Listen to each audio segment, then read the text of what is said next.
Hello, this is Kenneth Reece, the founder, owner, and operator of WataugaOnline.com, and pleased on this Friday afternoon, August 13th, Friday the 13th, to welcome in Dr. Scott Elliott, Superintendent of Watauga County Schools.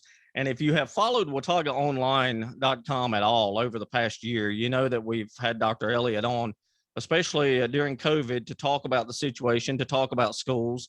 And so it's appropriate to talk about back to school. Happens on Monday. Hello, Dr. Elliott. Hello, Kenneth Reece. Good to see you again. If it wasn't for copyright purposes, when I put this on YouTube, I would play the Welcome Back Kotter song from the old sitcom back in the days. That would have been appropriate because it's about school, but it's that time, and a lot of exciting things going on in the school system. We will go ahead and talk about probably the main thing that's on everybody's mind first. Mask. The Board of Education voted the other night to change from optional mask wearing to required mask wearing, and so that'll be what our school systems will start off with this year. And we'll just talk about that real briefly, Dr. Elliott. Yeah, thank you for going ahead and bringing it up. I think that's the thing that a lot of people have been talking about this week. You reported on it earlier on your outlets. It's just where we are right now. The Board of Education 3 weeks ago voted to attempt to start the year on a mask optional basis. At the time, we had 13 active cases countywide. The week before that, we'd had 0 active cases. And what I understood from the board was that they didn't feel at that time that it was as necessary, but a lot changed in 2 weeks. And we're seeing a significant increase in outbreaks in COVID cases in the community. But of a special concern to our board members are the growing number of cases among children. We've seen that with a very large pediatric outbreak among children at our Parks and Rec summer camp hosted at the high school. We've seen it and heard of it from our local pediatricians, and we're now beginning to see even an uptick in cases and breakthrough cases among vaccinated staff members. So I think that got the attention of our Board of Education. We're hoping that it's not where we want to be. Yeah. And we're hoping that will change when it's safe to do so. But I think most people are probably aware of it. Some people agree with it. Some people disagree with it. It just is what it is right now. And hopefully we, through this masking decision, can help to prevent other things from happening. So just, I want to not take for granted or to assume that people know this, but unlike last year, we will be in school 5 days a week. And all children will be in school all together at the same time. And there will be some things that our parents, experienced last year that they won't need to experience this year, like the screening in the car rider lines. We found that wasn't particularly effective. It was much more effective when parents were just monitoring symptoms of children and calling in and speaking to their school nurses about it. We are going to continue this year with field trips. We're planning athletic activities and events like normal. We'll be trying to socially distance kids in the classrooms as much as possible, but with having all of them in there together, it kind of makes the case even more so for the masks. But it just is where we are. I don't know about you, but back in July, I was ready to be done with this. Had to look for my mask, had to go find them in the glove box and wash them and get them ready to go.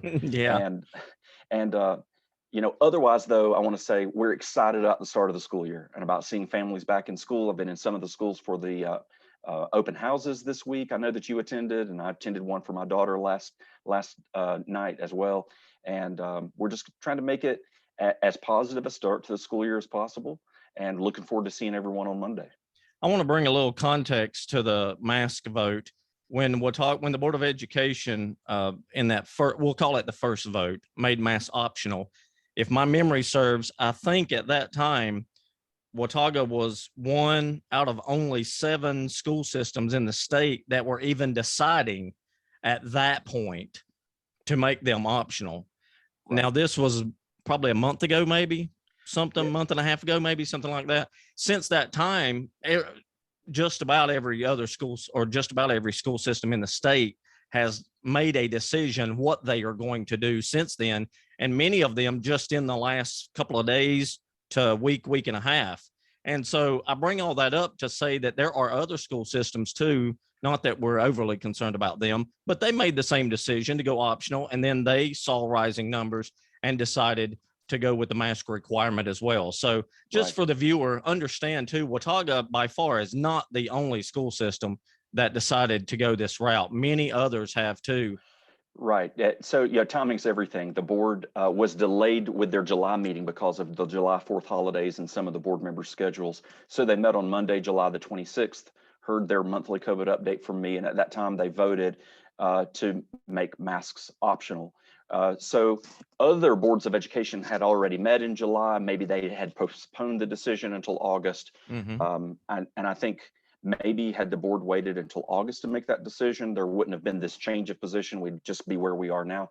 But even since then, we've seen, I think as of yesterday, 8 different school systems who had originally decided to make masks optional, reversing that decision. Yeah. And because they're seeing the same thing in their communities. I think we're right now at 60% of children in North Carolina in school systems where masks will be required. I think that's probably going to go up. But you know, each community has to make their own decisions. Yeah. And that's just where our Board of Education landed right now. You talked about the open house. I want to touch on a topic you brought up there. And it's interesting that you brought up field trips. I went to the one at Valley Crucis yesterday. And again, we're recording this on Friday, August the 13th, just shortly after 1 o'clock in the afternoon. And my daughter is entering 8th grade, and she had asked one of her teachers, she said, well, we get to go on field trips this year. And I was expecting a probably not or a no, but that particular teacher said, well, we're planning on it, and we're certainly hopeful that we're going to be able to. And I found that refreshing, that at least it wasn't a flat out no. Now, as the year goes on, it may turn into that, but the fact that you mentioned that a few moments ago, I was like, you know, that's a positive. Yeah, and I don't think we intend that as false hope. I think we are optimistic that we'll be able to resume doing a lot of the normal school activities. And as important as being in the classroom and working on our core subjects is important, so are these other experiences that kids get to have in school. The club activities, going into the band, going on those grade level trips, some of them overnight trips. Now the overnight trips we may, you know, still evaluate, but the Board of Education has begun to approve some of those, Space Camp and Orlando to the Disney Leadership Conference and things like that, in hopes that we will be able to do those things.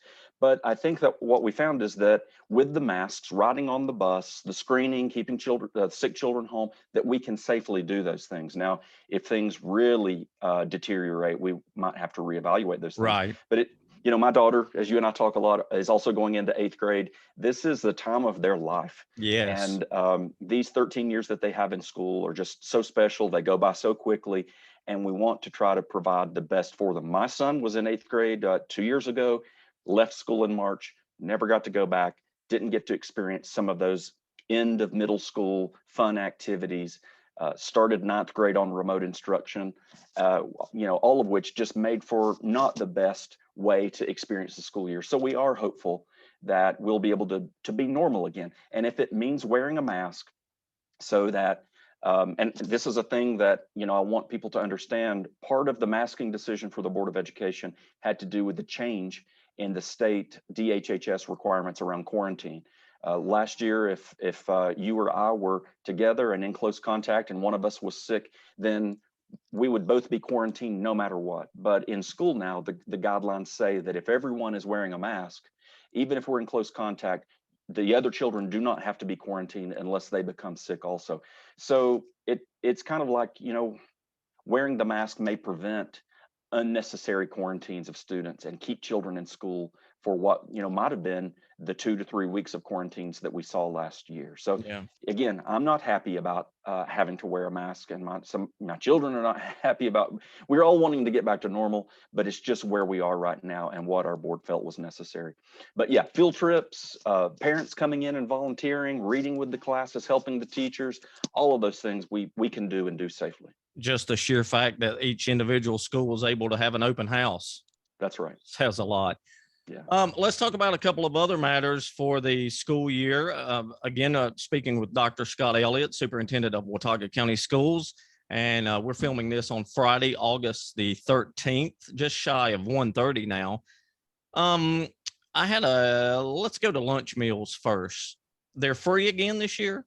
That's right. Federal Department of Education and the FDA working together to provide waivers and funding for free breakfast and free lunch for all children at school every day, regardless of their financial status. So we do ask for parents to continue to fill out those free and reduced lunch applications, because the state and our school system rely on those applications and the statistics that come from it for all kinds of other funding. Yeah, But free lunches, free breakfast for everyone this year. It's a huge blessing. that is big. Right before we started, I got a press release in my inbox, and I saw Watauga County Schools, and I did not even get the juxt of it, but I believe it has something to do with our local law enforcement. Yeah. Sorry to Thank put you on you. the spot like No, that, that's but okay. it literally came in as we started, and I was like, what is that? Yeah, so there were two things. There was one that I noticed that you shared earlier in the week, and that was that during our convocation this week, which is the event where we bring all 700, I think we have 720 employees right now, back to the start of the school year. Again, we were all masked. We had lots of other rooms where people could be to be socially distanced, but we give an award to staff members or to students or to community members throughout the year. We call it our Servant's Heart Award. This year, we chose the Watauga County Sheriff's Office, our school resource officers, Sheriff Hageman, and others in the Sheriff's Office who work so hard to support our community and our schools. We know it's been a difficult year this year for law enforcement and for the Sheriff's Office specifically. So we had them come in front of all our employees to receive that award. They received a standing ovation and a lot of love. Second was, and I think probably what you're referring to today, is that last week we had the beginning of the year administrators retreat for all of our principals and assistant principals and district staff, where we get all of our legal updates from our attorneys. We look at policy updates from the state. My staff hear from me sort of my priorities and vision for the year, but we also always end that day with some kind of opportunity to bring that team together to give and do something for someone else. We've taken candy and ice cream out into neighborhoods. We've put together packages for our homeless families, things like that. This year, our team put together 100 goodie bags or gift bags with drinks, candy, chips, protein bars, things like that for our local law enforcement officers. We heard from them that sometimes they'll go a whole shift without being able to stop and grab a meal. So we made 100 of these gift bags, each one with a handwritten note in it, as well, saying thank you to them. We took them to the Blowing Rock Police Department, the Boone Police Department, and the Watauga County Sheriff's Office, just as a way of saying thank you for all that those folks do for us. Very cool. And of course, I'll have that information on Watauga Online coming up probably before you, the viewers, see this video. But ironic that it came through right as we were about to go live or recording. Let's see. Speaking of staff, real quickly, any new principal or almost any new superintendents? No. Any new principals this year at any of the schools? My dad told me this morning that superintendents change jobs more than Major League Baseball managers. So it's not out of the question that you asked. We have no new principals this year. We do have 2 new assistant principals this year who will be serving at Watauga High School, and also shared between Valley Cruces School and Green Valley School. Mrs. White will be there between Green Valley and Valley Cruces and the high school, and Mr. Kuntz will be there at Watauga High School. But all of our principals and all of our district staff are still in place. We did hire 74 new people this school year, partly because we added some positions. We added additional school nurses. We added additional teacher assistants to provide additional support in the schools with our federal COVID relief funds. We had about a 10% retirement or turnover rate, which is still well below the state average. But every year we hire new people. Yeah. So you'll see some new faces, and they're all glad to be here. We hired those 74 out of about 650 applicants. Wow. So we were able to hire the best of the best. And you read my mind, because I was going to ask how many new hires, and then the retirement rate. And as you just said, about 10%, and that's below the state average. The state teacher turnover rate right now is around 13%. And we hover around 9 to 10%, and that's where we were last year. So it's always exciting to welcome new people. Yeah, and for you, the viewer, maybe you are new to the Watauga County school system. I know at open house last night there were it seemed like every family that came in there for a stretch of like 5 or 6 families, Dr. Smith would greet them and she'd say, "Do you know where you're going?" And they said, "Well, we're new here." And it was like one right after the other. And that's what got my mind thinking to ask that question too. You, the viewer, if you're new to Watauga County Schools, that says a lot too, that, you know, we have high quality teachers, high quality staff, but we're able to keep them too, by and large. And Yeah. that's good, especially after what we've been through the last year, 2 years now, ever how long it's been. Yeah. The time has gotten away from me. Yeah, well, they are fantastic. I can't brag on them enough, but I also want to extend a welcome to those same families that you were mentioning.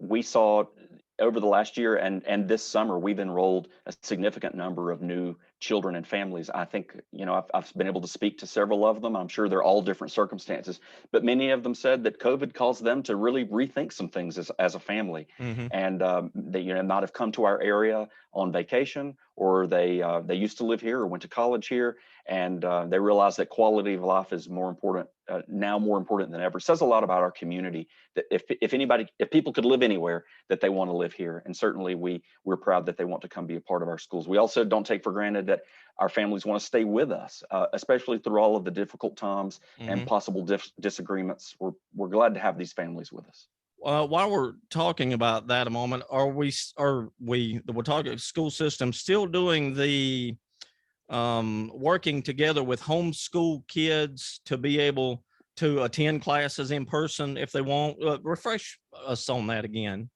Yes, we were one of the first school systems in the state to offer a homeschool dual enrollment program. We primarily do that at the high school level, where students may come in, they want an art program, or they want a technology class or something. Maybe they want to participate in athletics or the theater program, and they can take 2 classes with us and then take their homeschool classes. Some of those classes with us can be online. We do like to see them come in and be with us for at least 1 class in person.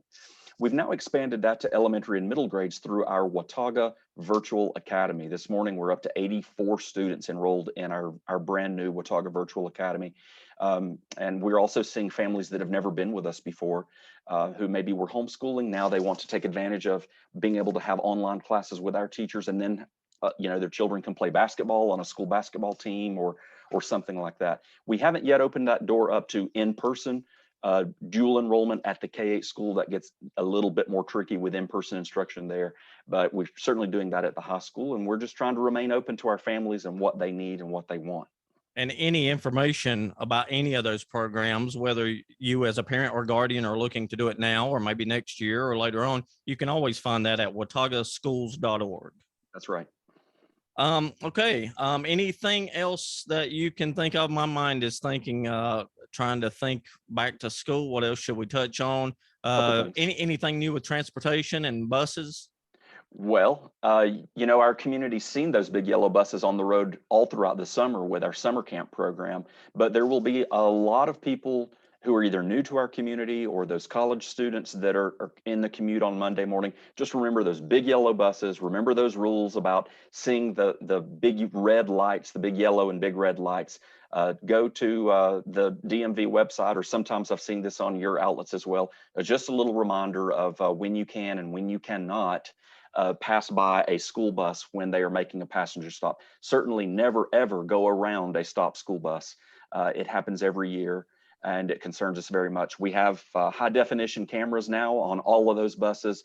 And if someone does it, we're going to find you. But just please take a little bit of extra time. Be especially cautious when you see those big yellow buses. Give yourself a little bit more time, especially in the first week of school.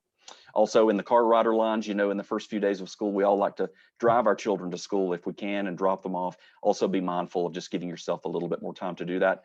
We mentioned it earlier. Remember the masks. If you need extra ones, we have thousands to be able to give out, cloth ones and non-woven ones that we can give to folks. And just please continue to be supportive and cooperative with your school folks. You know, they certainly didn't bring this pandemic on us, and they're not making all of these rules. But when you go to the school to visit, make sure you remember to bring your mask with you and try to be as cooperative with them as you can. And then let's just love our students, support our teachers, and look forward to what will be, I hope will be a very positive school year. And once again, a reminder, schools are back in session all 5 days this year. You mentioned it earlier. I had a couple of folks on social media ask me about that, but we are back to 5 days. Anything else you can think of or you want to leave us with today? Well, thanks to the parents.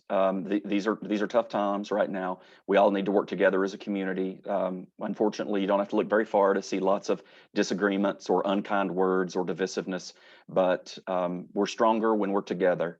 And if we could just, be kind to one another, be empathetic of one another, realize that most people are working very hard to do the very best that they can. So thank you to our parents and our community member. And I'll always end you with this, which is that I'm so proud of our school and our school staff and our teachers and custodians and bus drivers. Everyone, it's such a fantastic team, and I'm always grateful to them as well. Look And forward to talking to you again soon about how the year's going. yeah, and I hope we can do this on a regular basis, at least once a month or so, not stretch it out much more than that. One other thing I'll mention, I hate to go backward, but we will briefly talk about the Back to School Festival, very successful again this year. I believe it's the 9th year in a row. Is that right? This was the 9th year, the 8th year in a row that we've hosted it at the high school, and one of the best attended festivals with 1,360, I believe, that we're up to. Still a lot of school supplies that are available. So if anyone didn't get it, let someone at your school know in the office or the school counselor know, and we'll be able to package up some of those school supplies. We also provided 56 vaccines to parents and students there, and we will continue to make vaccines available at school clinics coming up throughout the school year. And I encourage people to talk with their doctors and encourage them to consider being vaccinated. If at all possible, it's just another thing we can do to try to help keep our students healthy and keep our schools open. The first day of school for Watauga County students is Monday, and we are recording this on Friday, August the 13th. My appreciation, as always, to Dr. Scott Elliott, Superintendent of Watauga County Schools. Thanks for your time. And I'm Kenneth Reece, the founder, owner, and operator of WataugaOnline.com. Appreciate you, the viewer, tuning in, and we'll always keep you updated on what's happening in the schools. And everybody stay safe and have a great day.